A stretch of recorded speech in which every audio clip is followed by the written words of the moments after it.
Internautes, bienvenue dans votre chaîne 000 MO News TV. Aujourd'hui, nous allons parler un très bon sujet sur le monde en envers. Aujourd'hui, nous avons parlé avec mes invités. J'ai trois invités ici dans cette émission aujourd'hui. Nous avons parlé un très bon sujet. Je suis ici avec Sephora Ilunga. Bonjour à toi, Sephora Ilunga. Bonjour. Tu vas bien, Sephora? Je vais bien, merci. Tu es en forme, j'espère? Oui, en forme. Donc, on va bien parler avec toi. Oui, très bien. Et je suis avec Jonathan Béa. Jonathan Béa, bonjour à toi, Jonathan Bonjour, Béa. bonjour Kev Kabouya, bonjour chers internautes, bonjour à vous tous. Tu vas bien, Jonathan? Très bien. J'espère que tu es ensemble avec nous. Toujours ensemble, et vous? Ouais, ça va. Ouais, je suis en forme vraiment. Et David Chibaï, bonjour à toi, David Chibaï. Bonjour mon pote Kev Kabouya, bonjour chers internautes. Je sais que vous êtes tellement nombreux en train de nous suivre, vraiment. Merci beaucoup. Bienvenue dans votre émission aujourd'hui, ce matin. Nous allons parler avec vous un très bon sujet, le monde en envers. Donc, le monde en envers, nous avons un monde, nous avons partout dans le monde. En Afrique même, dans ces plateaux, tout s'est basé beaucoup sur les jeunes congolaises. Les jeunes congolaises. Façon de vie, les jeunes, amener. Surtout dans notre pays, la République démocratique du Congo. Jonathan, les jeunes congolais ne marcher. Est-ce que les marcher dans la ligne où il faut marcher ou bien en dehors de la ligne où il faut marcher? Kev Kabouya, merci. Merci beaucoup pour l'invitation. Merci pour la confiance au Sali Jeunes du Savoir et participer à l'émission Oyo. Et participer à ce sujet qui toque au yo. Jeune congolaise, nazo comprendre. Jeune nyoso, comme ndenge moko eza. Jeune fille eza, jeune garçon, nazo comprendre métamorphose wana te. Et uteli wapi nazo comprendre te. Ce qui me wapi nazo donc moi personnellement nazo ibananga te. Na ba domaine nyoso. Jeune nyoso ba komi o mona kama teti mona mo ya bien te jeune ba komi na ba komi ndenge moko na sens nini na ki teti bien na comportement ou bien na ndenge nini comportement. Donc à mon avis nazo mon loi démocratie démocratie ba jeune be bazo comprendre moté bazo kanisa mo za libertinage. Il peut faire tout ce qu'il veut. Ya monde na moni. Mais si tu as dit la démocratie, donc c'est que par avant tous des nabané yakala. Yeah? Donc c'est que la démocratie a quitté le pays na biso. Ouais. Donc c'est que banda on vivre en République d'Isaïr, d'accord. C'était la dictature. La dictature. Mais moi je pense que dictature wana eza qui bien. Pour papa biso baza qui bien.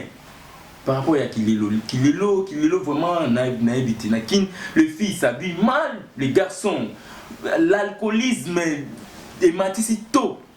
Donc naloba ezaki bien parce que dictature ni ba nozum ça bango nzela. Donc lelo net communauté des droits donc c'est que ebimisi bango en dehors yango. À mon avis, faut président de la République à revoir nos eloko na République démocratique wana. Alongola non démocratique et la République du Congo. Oh d'accord. Mais mon ami, namo loko yo posa na ida bien ya ko participer donc est-ce que loko ya lobby wana yo mo trouver on ndenge nini? Ba jeune congolais ni ça. C'est pour la parole.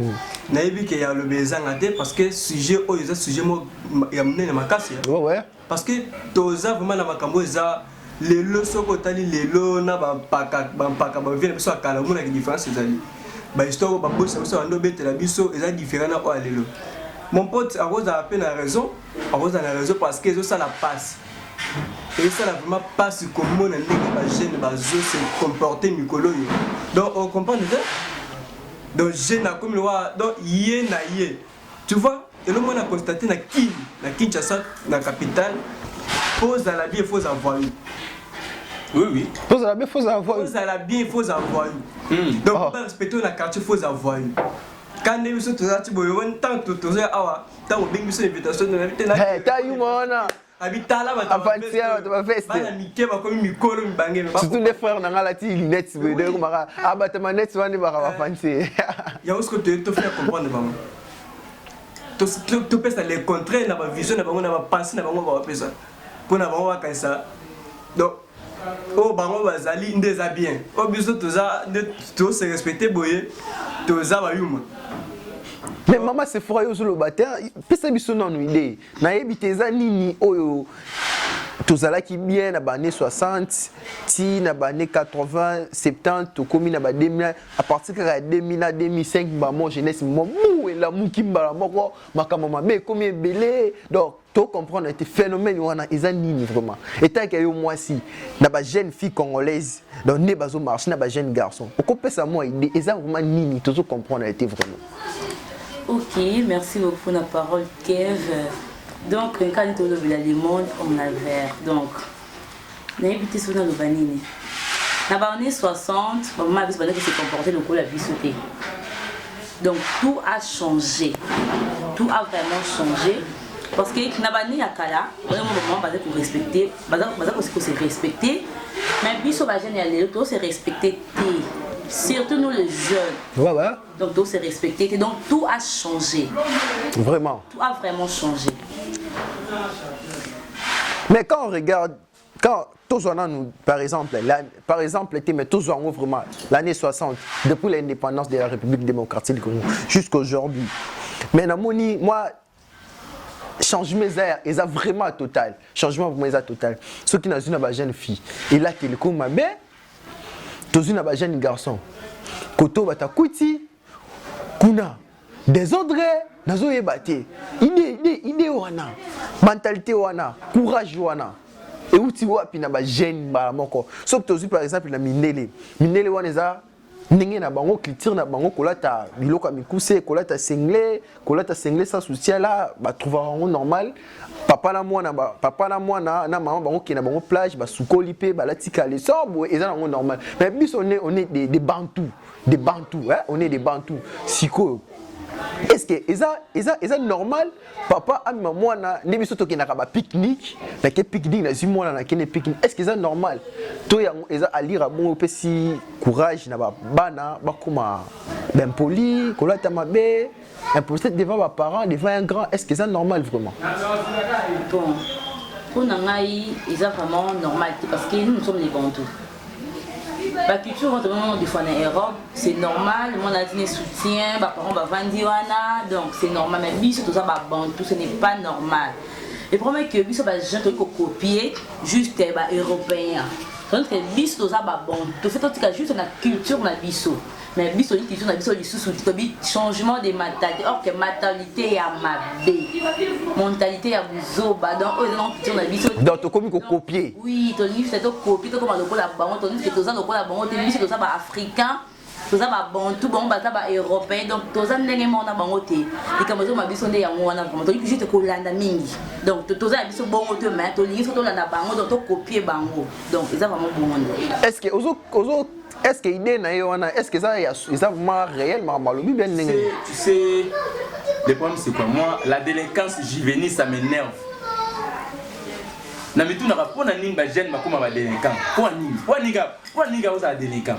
m'énerve.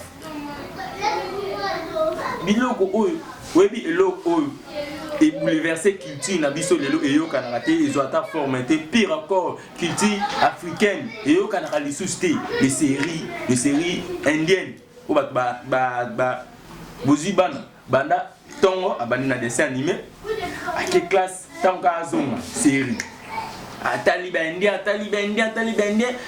et bazo tourner série on respectait leur culture. Oui, il y a des maisons qui font ça. À percer, à la tiboué. Yo oyebi nanti. Topé azosala mo système oyebité. Ozi au copier yo pe osali. Nzoka yo par rapport à culture na yo, par rapport ya famille na yo, entourage na yo ozobima bizarre. Ozi musicien mo a tourner les clips. On m'a bizarre tenir na kala maramone ezalaka na kala maramone ezalaka te omona mutu a percé 3-4 omona mutu a petit tatouage na bane 60 ezalaka te. C'est la télévision qui a des trucs. Excusez Jonathan, donc dans na journaliste malobaya Jonathan quand karaninga lui. Donc to lingi c'est ko copier parce que ezaki na moté na bane maman na biso ezaki te bane 60 wana ezaki te.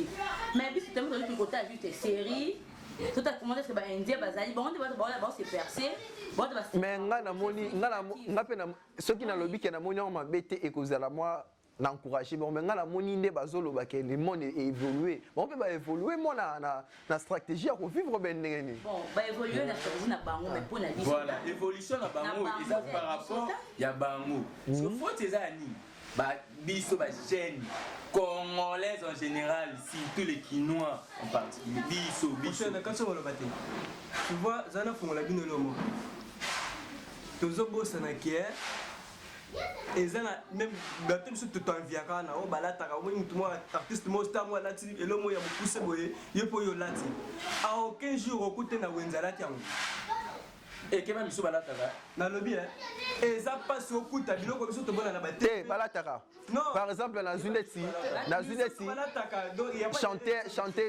chanteuse américaine mo Rihanna a aussi au sala eloko mo boy abimi na nzela otambola lati robe mo boy transparent ça sans caleçon ça eloko na kati atamboli nango eza peut-être habituel te mais ça on kaka peut-être même si en Afrique ezo sala maté même si en Afrique ezo sala maté mais les robes et ça même dans ba pays en Afrique ezo sala s'il vous plaît à Saliamu après 2 mois congolais à sala kasi ti nango tozo copier kasi soki congolaise moko be congolais mo be asali lo bongo te baloba nini oza na retard ya ko vivre ozo évoluer te c'est ça les ba ozala ndeti mikolo terme comme mikolo ba mikolo ozala sko poto za la te il faut osala ngo ou bien ozala kilelo d'accord kilelo est-ce que ça c'est normal kilelo bongo o couper lo bongo kilelo bon sko kilelo là c'est pas mal mais biso ça kilelo na mabesi ko donc ya ko couper buzoba donc toujours copier et donc il y a ma belle qui quoi apporter biso ta implicité on biso de donner tout copier et donc ils a ma belle artiste ça on prend juste scène parce que biso to comme là ta mode to comme ta biso partout donc toi là au là tu n'as la maman aux sans soutien une fille il a masse sans soutien aux à l'aise tandis que na caméra va na ko ça la maté artiste on a ça parce que azaki na scène scène na ye et singa ki ça la mabongo mais yo au-delà de na scène mais au-delà tango na balabala ozotambola c'est pas normal loka mikolo ça soutient et comme nango vie donc normal normaliser habitude mo boy au moins normal dame à la naissance sans soutien otambola normal sur ya ba jeune congolais ou bien jeune africain donc ezaka soko sali bongo te ça veut dire que là vous a branché monde évolue non wana eza évolution ya buzoba monsieur Kev wana eza évolution mo ya buzoba biso omoni biso ba congolais toza ndenge monte na bato misusu po biso tona ba coutume we eliaka biso do papa bino azana okoki jamais kolata bilo mombo esoki ndeni ekosemba te là mosusu kutu mwana alingi abima donc abima ne à moitié nu ba parents pe bazawana non alobela ye misusu bakoma azuli puta abakisi likolo asimsaka munene tango ka abimaka libanda azuli puta kumbi akoti en plus parani na au permettre moi ne asala mamba bon phénomène quand même parent akofouiller ça que moi na te quand même mais il faut aller bana ozokende wapi un parent il faut dans mususu omoni obima libanda ah yo ozokende rentre là-bas biso to kolibongo obima libanda osali. C'est ce que j'ai dit, non? La démocratie qui a de tout. Les lobes ont normalisé ma communauté. Démocratie, on a pas na bango. Alati ma B, alati ma par rapport au Japon, quand tu dis la démocratie, non, la démocratie comme ma jeunesse congolaise. Bapara bazawana, bapara bazali. Moi na pas épé maman na ke quoi. Otike pas kei. Omon. Donc ils a tout ça la culture ils a bisoté. Biso le congolais surtout africain bantou. Tu vas m'aborder moi ça soutient te. Omon. Le est contaminé na banamike. Donc étape par étape ou Diana jeunesse donc comme entre jeunesse et surtout ma phénomène ou Diana on des impact na Kinshasa. C'est pas normal. Jonathan, nous sommes la démocratie. Ndenka botu lo badon la fois passée na ya musala ndaki na bus. Na moni 3 filles. Donc banana balati juste polo bati polo na kilote donc kilote emona na te amona bati polo ya pamba bato nyonso na biso ba mwana oyo comment te baki 3 comment est-ce que mwana ko mananda kuna bango boye parents amoni abimi na polo ya peut-être que avec moi munene et puis elle est à l'aise donc et puis azomata moto c'est comme si mutati j'étais sous-vêtement na polo ya pamba bato be na biso ba comment est-ce que parents azotika mwana na ina âge oyo alata polo ya pamba eza démocratie parents aloba nini ya ba parents to eza fo tia bana eza démocratie papa parents o biso to yebele za ke ba parents na biso baza ba petit je na mokilo yo démocratie et permettre moi na lata bongo papa excusez Jonathan omoni monsieur Kev excusez omoni débat oyo tout ça quand même na bus ba parents comment est-ce que mona oyo ko bima boye il faut ta parenté faut ta mwana faut vite et ça faut ta parents mais donc d'après nga na pesa pa parents na faute parce que bana bazaki bana miki omoni ba âge na bus ça se comprend quand tu sais que tu travailles donc contrôle azati à quoi contrôle bien sûr mais na bande mon beauté que na ça qui na avec de raisons qui a fouillé yo donc là c'est normal na âge na biso mais bana wana bazaki moins de 18 ans parents il faut ça si je sévère na mwana moins de 18 ans donc abimi na polo na kilote mon ba sous-vêtement donc batebe ba condamner ba parents na kati ya à moitié nu batebe ba parents be ba condamner ki ba parents batebe baba ki non maman te na novelas oui tout novelas oui na linga kotala ngote mais une s'il vous plaît na linga kotala novelas te mais une fois na tala novelas na tikala komona eloko oyo ekoko peso ata moi idée ata moi conseil kuna à part ko s'embrasser ko ça moment bien te ko coucher ko ça au changer mais lelo te papa za bana bazali son grand frère il est venu sa mère ayebe to vandi tout est là moi filme mon beaucoup moi ya bise kanyi muninga na nzoto pas la bouche moi mais changer abi atika to tera ngo la jeunesse congolaise naloba déjà maman m'tapé c'est qui encourager les mal wana ou bien yé mon jeune conscience là travailler et comme normal na habite so ki bozo comprendre et comme nango normal bango na ba parents na biso ba komi donc kokopé na ba pika na ba parents ba koti na kilelo parce que parents baza servant na mwana akoloba non il faut l'honorer parce que les parents sont là.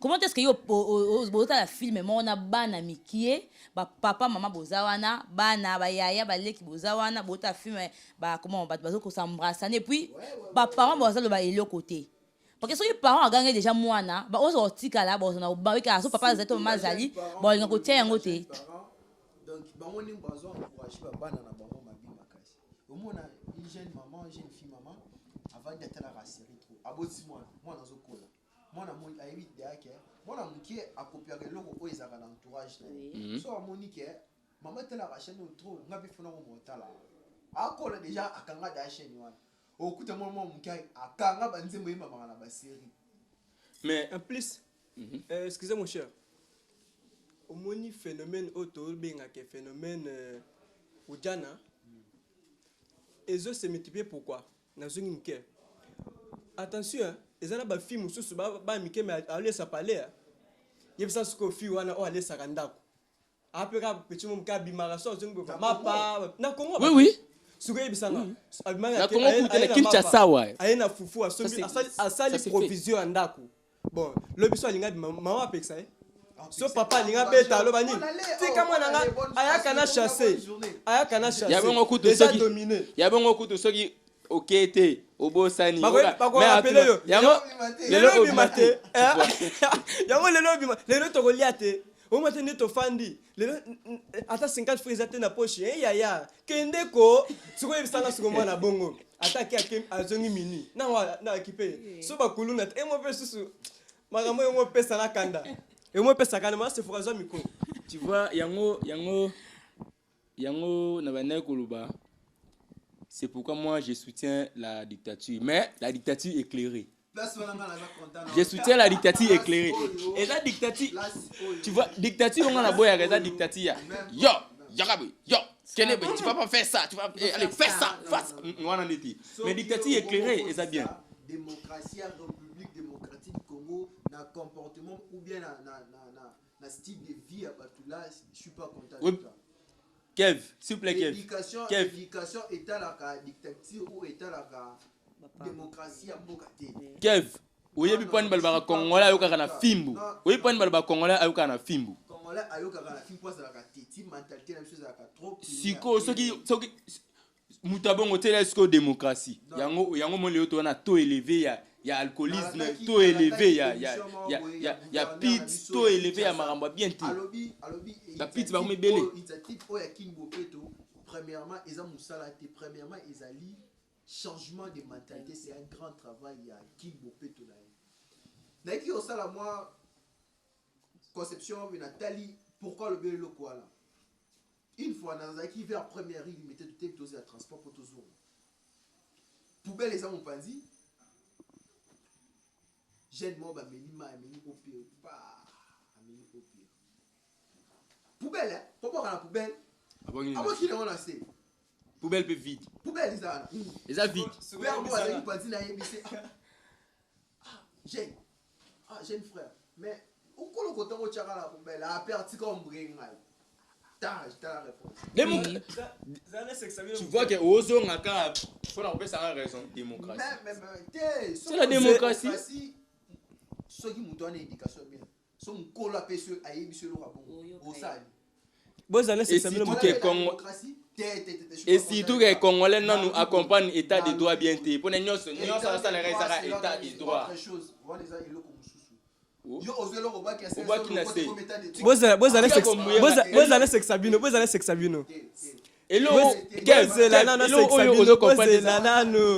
et là, vous comprenez ça. Au beau sanique, et là, au EPC pouvoir, le père, aux hommes embrouillés dans la démocratie. Jeunesse congolaise, ils ont marché pour tout état de droit.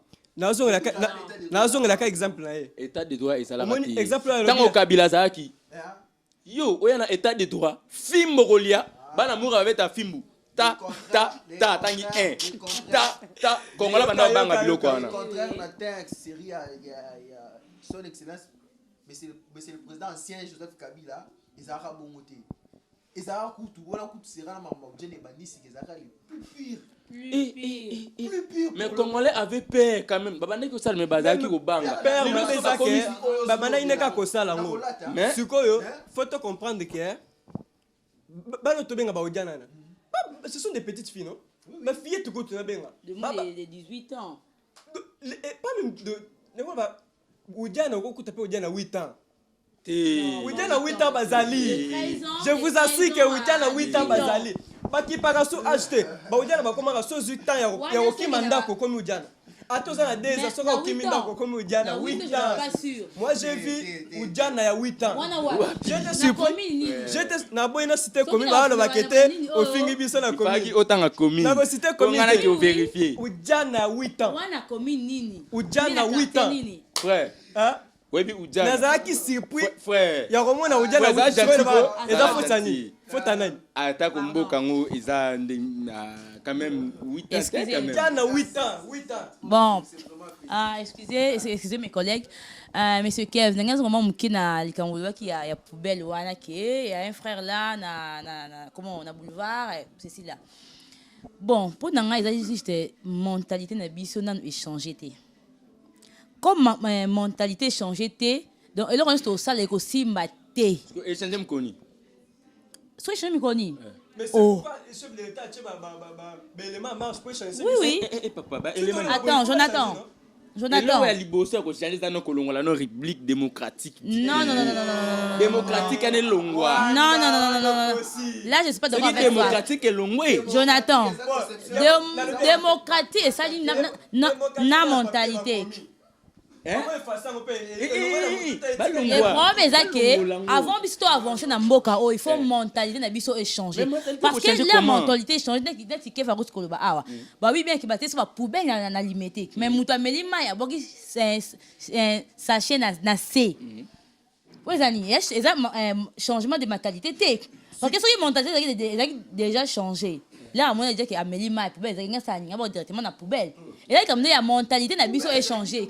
Moni. Il y a quand même la mentalité a changé. Ce qui mentalité a changé, nous sommes avancés. Et donc, des points de biseau. Ce qui a mentalité a changé, il y a eu échangé, il y a David échangé, nous sommes bien. Quand tu vas changer mentalité, oui. C'est possible. Oui. Top prochain exemple. Oh. Jonathan a idée démocratie wani longwa. Oh. Pour Congolais ont pensé que tant qu'on a république démocratique, donc il va. Kev, nakati ote Kev, excusez-moi, ni lobi na prière. Ça on a vu sortir juste la mentalité. Oh, abi la mentalité est changée et là comment on peut évoluer té. Boni. Et je dépend de la biso. Ce qui mentalité na biso est changée. Mentalité aux années pour échanger. Ya. Jusqu'aux années que démocratie doit changer mentalité. Oui. Non. Yo moko dans son changer mentalité. Directement mentalité est changée. Quand il y a démocratique est changé. Non, c'est pas ça. Fati béton. Écoute, l'oba mentalité changer.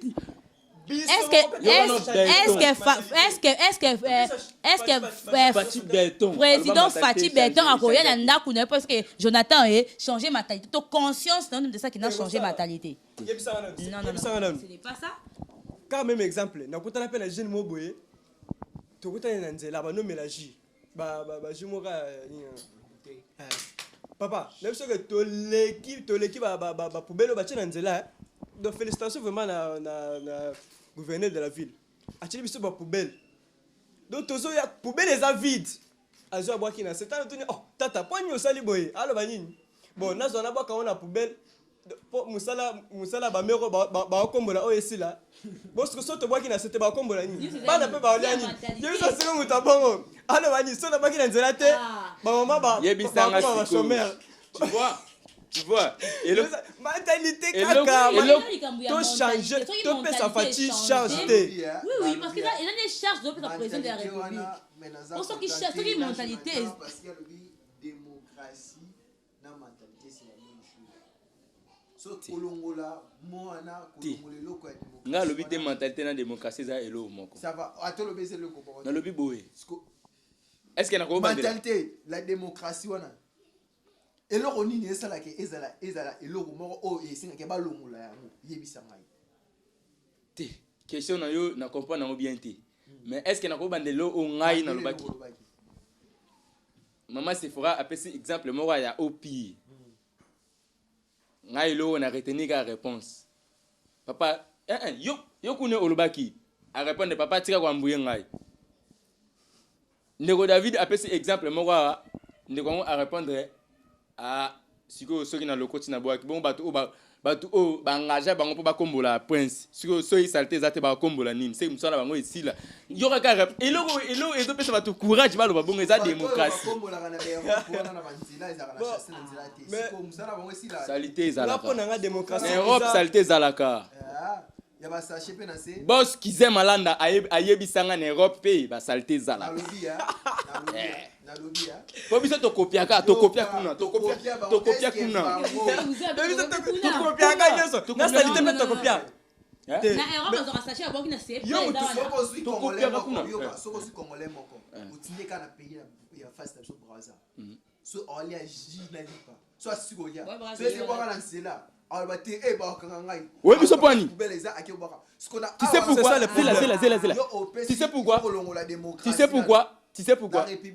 sais pourquoi qu'on est la République du Congo. Oui, tu comprends maintenant, tu me donnes une raison. Qu'on est la République du Congo, il y a bien une démocratie du Congo. Démocratie c'est ça là que nous doit pas amener la main à maintenant. Pour ça va lever à lobby. J'ai raison. Les problèmes que, excusez, qui quand on est des coquets à lobby, donc ceux qui congolais accueillis na Congo Brazzaville, à moni poubelle les gens amélie sachet, ceux qui a bois qui na poubelle, ben ceux qui va tourner comment est-ce que bois qui na poubelle, bois qui na CT, oh na bois quand ngai. Ben retourner coup tout est pas quand ba. Poani. Avec déjà culture na bon mentalité ya kuna eza bongo. Attends Jonathan. Attends.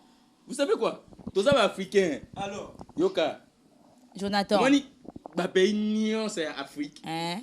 tozaka na bilo mobe et tout en sabiso omona ngabi e kokani ezaka ndemo pour le matin na braza ne mentalité na bango ils ont changé ce eza pona bongo te parfois ya biso omoni kasi lo là il y en a pas.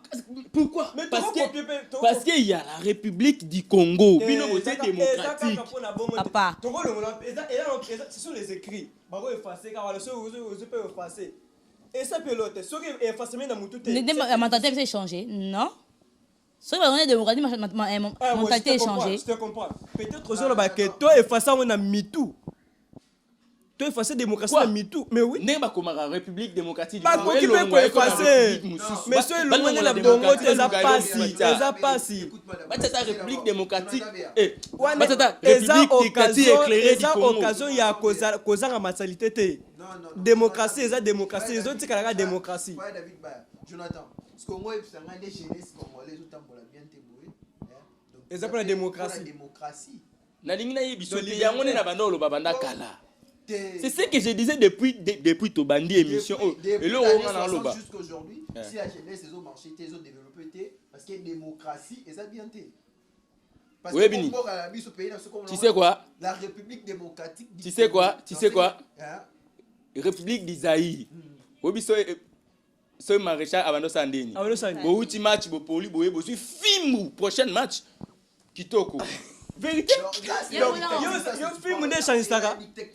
Quoi ne dictature on ezaki kutu vi oko sepena wote ngate yo comment boke ezandembo boke bobeti prochain match vous gagnez point ngate maloba kongola yo kakana est-ce que ça solo le popoli lobi bo gagner et vraiment ça bongo so bobeti bien te bo gagner te ezaki dictature ngate mutu na loba congolais ayoka kana fimbu ngai te eza na mo langage mais depuis mobuta kenda tozora kante kana eza ki fimbu poto toi fimbu ngo bazaki na République du Zaïre bayokaki biso pe tongeza koma niveau wana te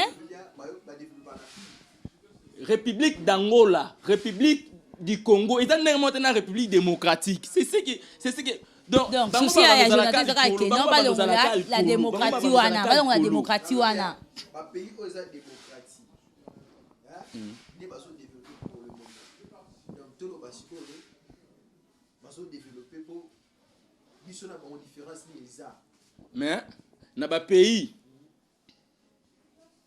batuna batu bazana ba culture na bango bazana ba ndenge na bango o bazalela mais oyo ya République démocratique du Congo oh ya RDC pour mentalité changer pour Batouba changer pour 2023 to pona mutu mususu 2028 to ta mutu mususu 2031 kune ko ya to ta mutu mususu e ko changer ka tant que dans la République démocratique du Congo jusqu'au et pourquoi yo ngé changer te pourquoi oui moi j'ai pas le pouvoir. Voilà. Maintenant qui a les pouvoirs. Maintenant qui a les pouvoirs. Béton. Alors mentalité. Tu vois, il y a beaucoup de ça dans la tu peux laisser charge na président Kaka. Ngai journaliste. Kande na zabwe. Na bandi kolobake. Ngai kande na za journaliste. Na ba journaliste na hauteur. Tu sais quoi? Journaliste c'est éducateur des masses.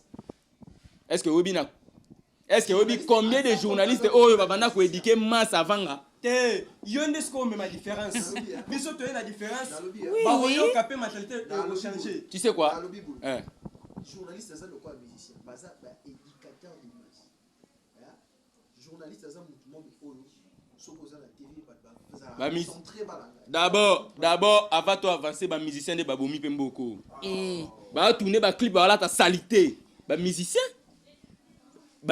babomi mboko journaliste aza lokwa musicien te ba musicien ba bomi mboko d'accord merci nao mais eloko lo bien nous a raison te na peso exemple eza lokwa entraîneur besoin entraîneur na club entraîneur ce qui a ko exiger nga pona beta bien et senga boso melanga joueur tel et senga sélection nga izana joueur tel siko nga bino bozo bisanga na changer mentalité na bisi bino oui ngai Jonathan na koko changer mentalité mais pour na changer faut changer non République démocratique du Congo longwa tu n'as pas raison mon cher c'est quand même ce que Merci à vous, chers internautes. Vous êtes nombreux à l'émission de Le Monde en Envers. Si j'ai la journée en toujours, c'est du jour donc.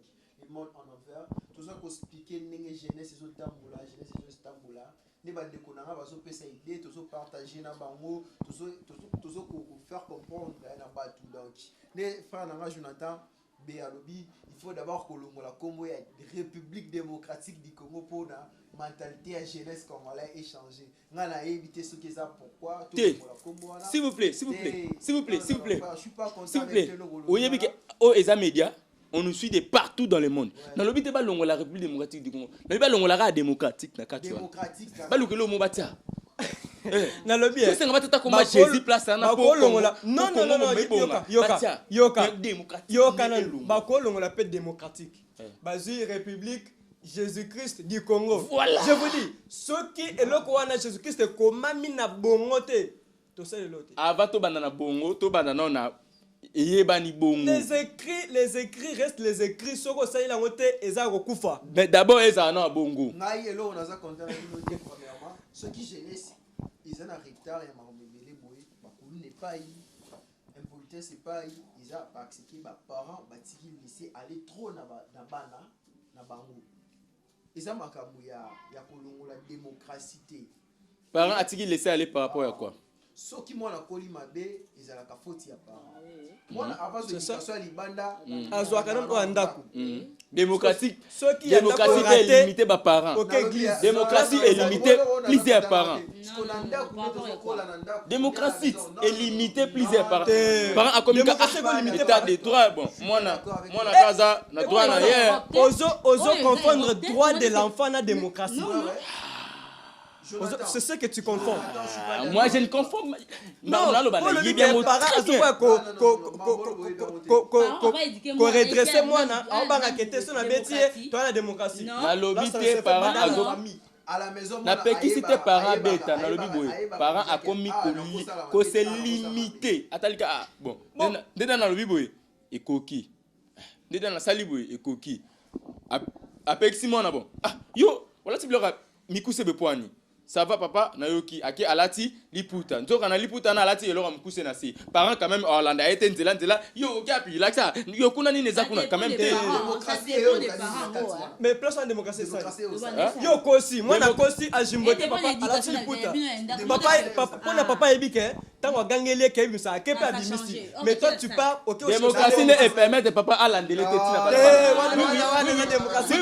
pas démocratie non là tu n'as pas raison parents congolais na ba congolais ba comprendre démocratie ba comprendre l'état de droit yango ba commission normale mais oui place tout parents ali papa za na ce papa va instaurer loi les enfants vont toujours suivre loi ya papa eza démocratique démocratie ya pays et la démocratie nani wana eza papa zotala ke bana azo préparer à venir à bana comment ils ont préparé à venir à bana ozo banga sur démocratie oza na raison mais il faut qu'on réveille conscience qu'on réveille makambo et là on est ici pour réveiller conscience il y a des jeunes congolais jeunes africains réveil on n'est pas ici pour le baquet pour jeunesse congolais ba otambola bête c'est la démocratie non monsieur non là on n'est pas d'accord avec toi donc na sur la para o ba la ndabiso je pense que bazé belé ba la ndabiso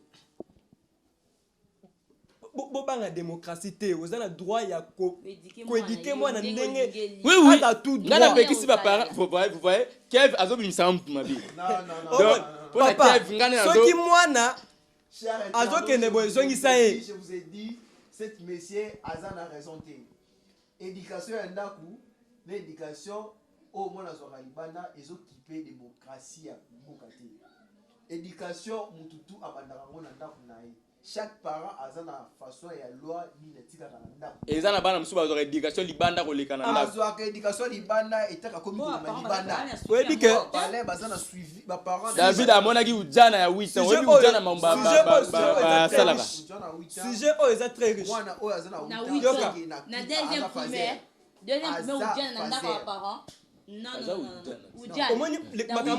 makambo to bala ko solo la mona papa et le show les jours on discutait sur ça je suis pas d'accord soit avec le quoi oui je vous dis moi na ozam mutalibo so boya te Tobano selon pe suna maman Sarah Muzodi. C'était moi je mo boto fani ka to sur kamoy. Baba na ko boya mais tant on a même na la kisi ba ko tala mo na ngoyeyo. Ah ba manga. Basima mitu oui je suis là. Na ko me mayo tina que yeyo 8 ans. Ujana. Je vous ai dit moi na oya 8 ans. Moi na sûreté. C'est que ça faisait oui. Moi na oya. Azana ndako ba parents 8 ans. Wana na deuxième primaire si je me trompe pas. Papa, Fazé. tango. Non. Toi tu n'as qu'à se mutu à mon avis. Ali Fazé. Nandako ba parents. Bon, to boy ité. Aza ujana ndako ba parents ou bien en dehors. Ba ujani bele bazaka bana nda. Na boy ité mais na 8 ans. Na 8 ans je suis pas sûr. Nandako ba parents moi na 8 ans ujana. Oui, il faut m'habiller sur le monde parce que moi je suis pas sûr. Non, 8 ans. 8 ans à la deuxième primaire. C'est que ils ont des carabas jeune maman ne ba misana ko latisa bana na bango bilaki là. Oui. Parce que ma jeune peux pas ligner pe moi qu'il est le kaka. Kasi l'homme donne que c'est que là. Donc muto appelle ça au cas au azana ngo. Tango papa aza jeune amela diamba. Moi na pe ala na kanzela na maman sala kindu. On appelle ala na. Tout le monde a ngo des fois. Moi na maman m'a bé sika maman me kisi mo sengé mo AFC. Ah qui si mieux ah tikala na ka bongo lelo. Non. Te wana sikoyo omeminga na contexte mususu. Kwani yo lobi ke nga na bule. Nga na ebite ke mama na bango asala kiso pe ndenge ya mekisi elamba. Ngai na moni ujana ya 8 ans. Na moni ujana ya 8 ans soko chetembe na komema yo na kiso ujana ya 8 ans. Est-ce que okomemanga? Il faut que moi na est-ce qu'il y a un ndaku ya ba parents ye ou bien aza fazer. Pourquoi pas? Ujana je vous dis que ce qui a ta place en transport. Ce qui a ta place en transport na obenga Chris Mbongo. Na benga Chris Mbongo na tindelanga mbongo to tala ujana na fini. Ingénieur Elike na pas bando boya. Tant to ben to numéro pour to rappel na ingénieur o abiso na jeune mo ya mandobo na JN Pro. Ah OK. Azala rappel. Bango ne ba témoin. N'est-ce que n'est-ce stupéfait. La tika stupéfait. Voyant moi na moko ya 8 ans. Démocratie, mais na moko démocratie. Donc comme frère de comment ABC so que non, il y a ça super monaki. Donc comme les grands caméramans Joël Ngandu. Donc to zoabili to rozonga na plateau ya tonton Kev. Ouais vini. Na so boye ko ça bino komba commune po ba bale o mo jimbote biso na TVT. Donc biso na frère Jonathan donc toko se sacrifier to kene donc na les grands caméramans si et pas moi na on est à 8 ans ou déjà donc tout le monde na biso moko en live so ko pe bokonzimela ngai lokola bango kasi auto ba akolati c'est que ça na 8 ans on a qui a autant bona ba la na ndaku na bango to ndenge nini jana 8 ans omoni va kapeti babiloko bazimbotage okonzimate moi si peko mwana mwasi ujana on etalingate ngata na tali babita aza na 8 ans omoni siko bino na démocratie na bino côté bokomisi mboka La démocratie c'est pas ça. ngana oyeba te ke bakosa te mais tant na tunika 8 ans quand même on comprend que nazanga ki maloba Merci à vous. quand même tu as compris que Non, écoutez-moi. On est déjà arrivé presque à la fin. Écoutez-moi d'abord, écoutez-moi. Non. Madame Sephora, écoute-moi. Madame Sephora, écoutez-moi. Mais c'est David, écoute-moi d'abord. Mais c'est David. Non. On est déjà. Écoute-moi. Merci. On va aller vers pied. Écoute-moi d'abord. Je vais dire à la caméra que. Non. D'accord, merci à vous. je suis là D'abord, c'est moi le propriétaire de l'émission. D'accord. Démocratie, les Bissimboka. On est déjà arrivé presque à la fin. On est déjà arrivé presque à la fin. Dans mon bassin, il y a quelqu'un à 30 secondes. Si j'ai belé, tu as développé, si j'ai un journal, ils ont vraiment fort. Pour belé, tu as si bien monté, tu as fait moi parenthèse, la démocratie, les mots que je veux, parenthèse moi muke to fungola ki na kata sije na biso. Mais est-ce que au copé ça me sorta 2 secondes 2 secondes malobeza na repé sabino malobeza na kopé sabino na repé sabino. Merci parce que vous étiez là pour répondre à une invitation à Lelo. Merci. Boué comme maloba sou que zali 2 secondes papa. Pour on a mon démocratie qui a beaucoup na biso démocratie et bon mieux fort et bon mieux na peut jeunesse c'est congolais à démocratie ceux qui ils ont répondre na nini na kati. OK. Donc maloba ni oza na pour na jeunesse. Malbara ya me pousser j'aime mon pays, j'aime la République démocratique du Congo, j'aime mon pays. Mais président Fati Sungabiso pour solution zo manamboko. Obiti lelo gouvernement ils augmenté poani on le bâti. Démocratie sur balongola. 2 secondes Valois. Nabika démocratie balongola. Merci beaucoup pour l'invitation. Toi on n'est pas content avec toi. Madame Sephora Ilunga, qu'est-ce que tu vas parler dans la jeunesse congolaise? Idée no ezanini. Ok, merci beaucoup pour la parole. On va juste tout changer de mentalité. Ouais. Ce qui ma mentalité changer, donc tu peux évoluer très très bien. Chers internautes, n'encouragez il faut qu'on change toujours mentalité. Mentalité pour jeunesse congolaise, tout qui d'avant, tout la bendé de Nabiso. D'abord, il faut échanger. Ouais. Mentalité jeunesse congolais, jeunes congolais, changer mentalité changer mentalité pour tout qui est et mais c'est David tu vois. Non mais c'est écoute non malobézé pas na hôtel. Zela tu repères sur maloba, on est déjà arrivé presque à la fin. Bah ça va sur kuna mais c'est David tu baya merci pour boucler ngai na ozanga maloba te na bakisaka boye. Na bande ko ba wala ngai o ba wala mission yo. Bon balinga biso mingi minkale tozala déjà ba félicitations à Kebele na osinga na ba jeune le roi ngai papa kolune zama be koyibe zama be o melima na nzela on n'a pas parlé les ali ba élément pour ba tchanga na nzela élément ba tchape fimbu na sima fimbu te oui musée Laurent Désiré Kabila dans le pouvoir et mais c'est pas à toi la parole c'est pas à toi kolobate malobeza mpanzi non tika na nous bande ko ngai bozolanda biso omeli mai soka nini soki omoni ke poubele eza te tima otana maboko na saki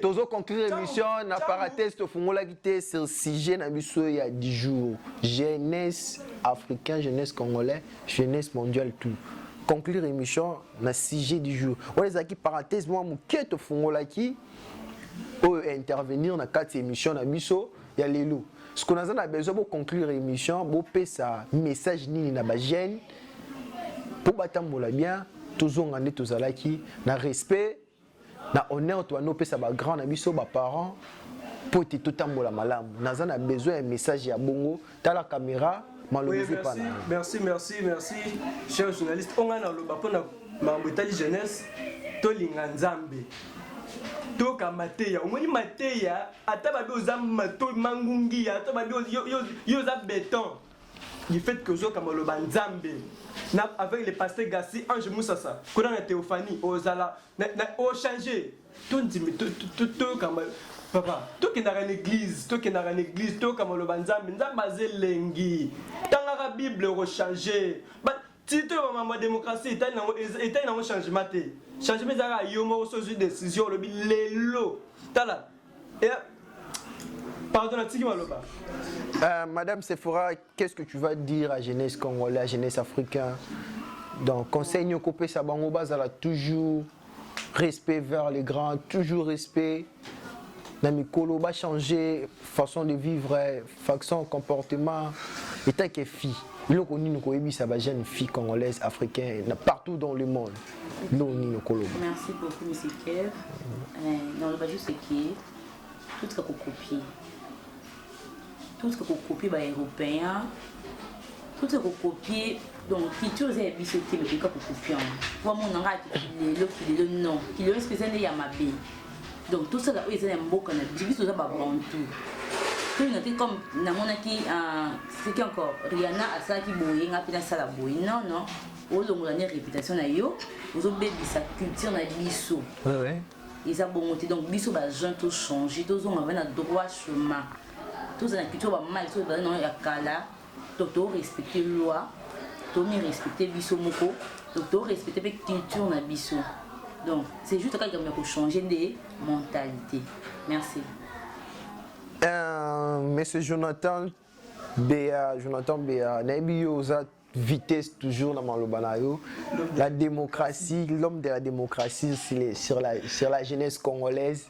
Donc, on a évité ceux qui ils ont ils ont passé. Ok, merci tellement. Donc, on a besoin de sa conseil à la caméra, ou peut s'y conseiller. Chers internautes, chers jeunes, vous âgés, beaucoup vous changez. Babia, tout changer mentalité. Tout comme un exemple à ma lame. Les jeunes, tous ont exemple à ma lame. Tous ont exemple à la cuisine ma lame, tous ont exemple à ma lame, tous ont exemple à la Chris Mbongo, tout changer. Tout comme ma réputation à ma lame, tout comme ma jeune, y a bien.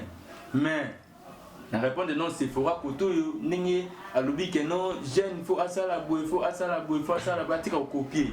Copier ça m'a bête to copier mais quoi ya malamu mais tout ya malamu ya mabende to copier ti nazongi ligne de ko David kuna tanga alobaki ke non to sambela ba jeune to sambela mais ils ont la pasteur mon côté prophète mon côté athée le cas Jésus athée du film wa beti on a assez dans la Bible. Mon frère. Merci. D'accord, Jonathan Béa. D'accord. Merci, Jonathan Béa. Merci à vous, chers internautes. Vous étiez nombreux à l'émission. Nous sommes arrivés à la fin. Merci à mon équipe technique et merci à toi, à mon boss.